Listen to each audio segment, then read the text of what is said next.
I remember back in the 2015 presidential campaign when it was, Hillary Clinton versus Bernie Sanders. And a lot of the Clintonistas would attack Bernie as being just, he's one guy, he repeats the same talking point over and over and over again. And that is, inequality, wealth inequality, the income gap, the top 1% versus the bottom 99%. Give it a rest and come up with something else, they told us.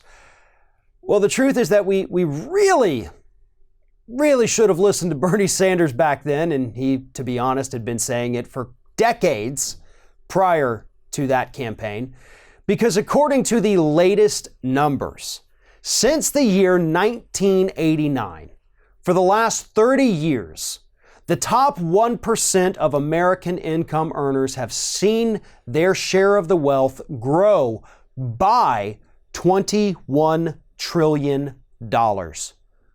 The top 1% in the last 30 years, their wealth has grown by $21 trillion.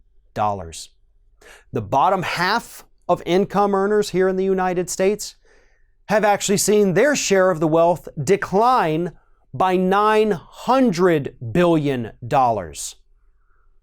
So this side over here gains $21 trillion and this side loses $900 billion. The gap between the haves and the have-nots is growing exponentially because those numbers only tell part of the story.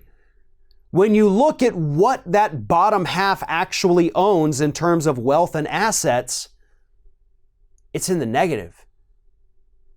They own nothing by definition because they have so much debt between the bottom 50% that entire classification's overall wealth is less than zero.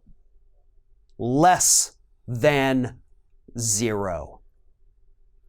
So anyone out there who says that, stop talking about the income gap, it's boring, it's awful. No, this is a massive issue.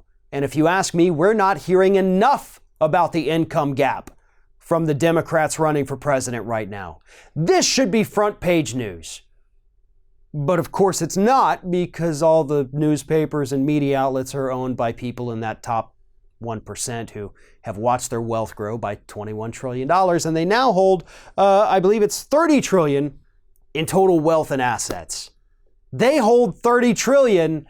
The bottom half of us hold literally less than zero because of all the debt we have. This is a massive issue. This is a campaign issue, and this is something that Democrats need to be talking more about, because those bottom 50% of voters need to understand that this is not an accident. This is by design.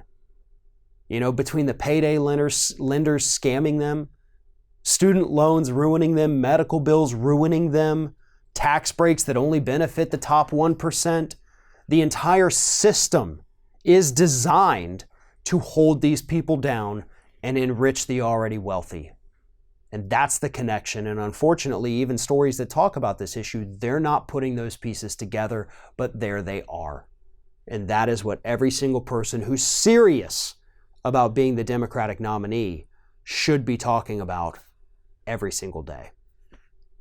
Thanks for watching, everybody. And don't forget, if you like what you see here, like, comment, share, and subscribe to our channel. And now you can also become a member of Ring of Fire and get exclusive early access to certain Ring of Fire videos all throughout the week. Just click on the little join button right below the video.